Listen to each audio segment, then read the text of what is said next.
At the head of Hempstead Harbor, where tidal waters once carried schooners loaded with grain and lumber, stands one of Long Island's oldest surviving industrial buildings. The Roslyn Grist Mill was built between 1715 and 1741, a rare Dutch frame water mill constructed not for farming, but for industry. For more than 150 years, it transformed grain into flour and anchored the economy of a growing harbor community. Its heavy timber frame, white oak, and hand-joined, still carries the marks of 18th century craftsmanship. The structure reflects building traditions from Holland and adapted to a new world.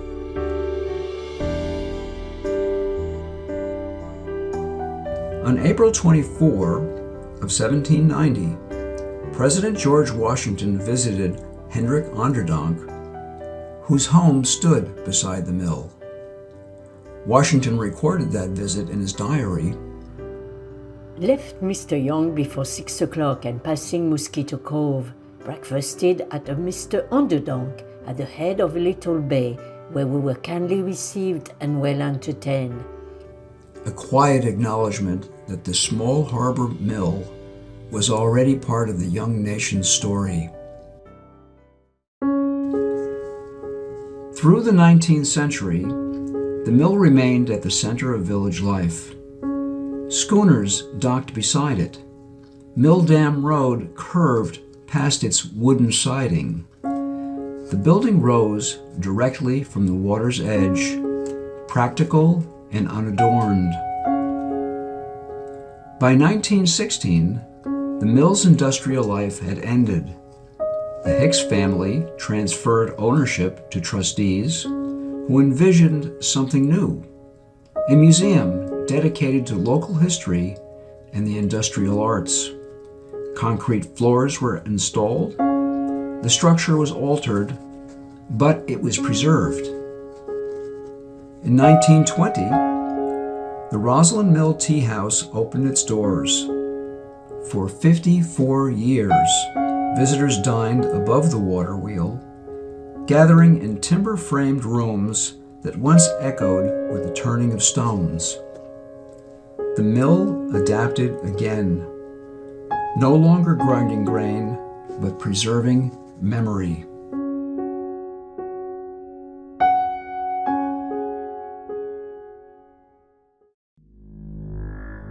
In 1976, ownership transferred to Nassau County.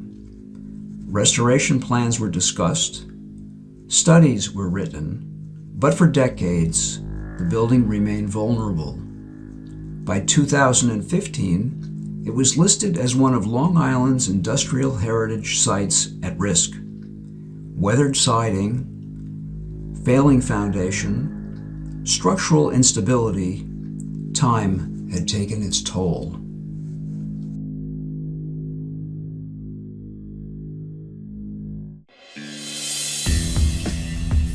Then, after 42 years of delay, restoration finally began in November of 2018. Grants were secured, specialists were engaged, timbers were tagged and stabilized.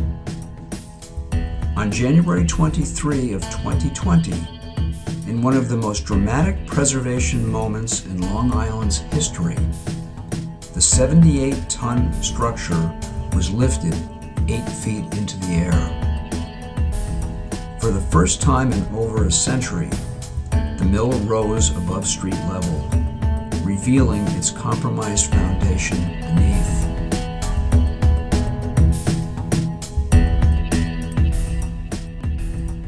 The work was meticulous. A new foundation was constructed in 2021. Historic timber frames were restored and returned in 2022. On May 28 of 2022, the building was lowered back to street level, stable for the first time in generations. But the work did not end there. Beginning in 2023, craftsmen resumed construction, rebuilding the roof structure, installing roof shingles, exterior siding, windows and doors, and reconstructing interior floors. Future phases will reinstall the mill's husk frame and gearing mechanisms, and eventually a reconstructed water wheel, allowing visitors to understand how water once powered the industry of an entire harbor community. When fully complete, this will become an educational center, be a resource really talking about the history of grist mills on Long Island, the history of the village of Roslyn, and the really dynamic history of the grist mill itself. So we see this as an important educational center, and it will also be a tourist attraction for Long Island. To date, $9 million was awarded to the project to ensure that this 300-year-old structure would not disappear. But the restoration was never only about a building. It was about preserving a rare Dutch industrial survivor. It was about honoring a harbor village's economic origins. It was about protecting a place where Washington once stood. And it was about ensuring that future generations can walk inside this timber frame and understand how industry, architecture, and community shaped Long Island's past. As the nation approaches July 4, 2026, the 250th anniversary of the signing of the Declaration of Independence, there is an opportunity to reflect not only on founding principles, but on how those principles took root in communities across the country. For 2.5 centuries, those principles have shaped places, both large and small. Today, the Roslyn Grist Mill stands not as a relic, but as a restored witness, and connects the national story to the lives of real communities. 3 centuries at the harbor and still standing.